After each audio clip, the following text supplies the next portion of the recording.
వేసవి వేడిపై దాడి, చల్లటిది fresh stock తో హై.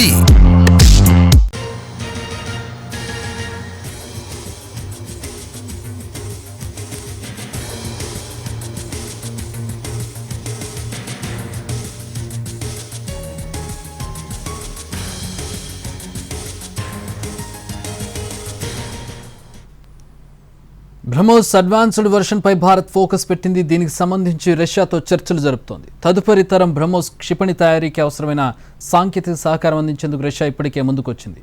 దీనికి సంబంధించిన ప్రాథమిక చర్చలు ఇప్పటికే మొదలైనట్టు తెలుస్తోంది. త్వరలో జాతీయ భద్రతా సలహాదారు అజిత్ దోవల్ మాస్కో పర్యటనకు వెళ్లనున్నారు. అందులో దీనిపై చర్చించే అవకాశం ఉంది. ఇటీవల పాక్తో ఉద్రిక్తతల సమయంలో బ్రహ్మోస్ క్షిపణి మనకు బ్రహ్మాస్త్రంలా పనిచేసింది. దాని దెబ్బకే పాక్ భయపడింది. పాక్లోని ఉగ్ర స్థావరాలపైకి బ్రహ్మోస్ను ప్రయోగించారు. ఎయిర్ బేస్లపైన బ్రహ్మోస్తో విరుచుకుపడింది. దీంతోనే పాక్ కాళ్ల బేరానికి వచ్చి సీజ్ ఫైర్ ప్రతిపాదన చేసింది. బ్రహ్మోస్ క్షిపణిని మనం రష్యా సహకారంతోనే ఉత్పత్తి చేశాం.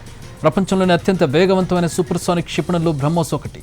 రాడార్లకు దొరకకుండా భూమిపై అతి తక్కువ ఎత్తులోనే ఎగరగలడం దీని ప్రత్యేకత. ధ్వని వేగానికి 2.8 రెట్లు ఎక్కువ వేగంతో బ్రహ్మోస్ క్షిపణులు ప్రయాణిస్తాయి. 300 కిలోల వార్ హెడ్లను మోసుకెళ్లగలవు.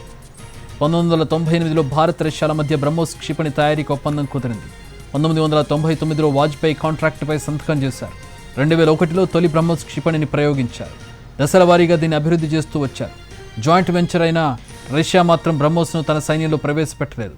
ఇప్పుడు అదే రష్యా సహకారంతో బ్రహ్మోస్ కొత్త వెర్షన్ను అభివృద్ధి చేయబోతోంది భారత్.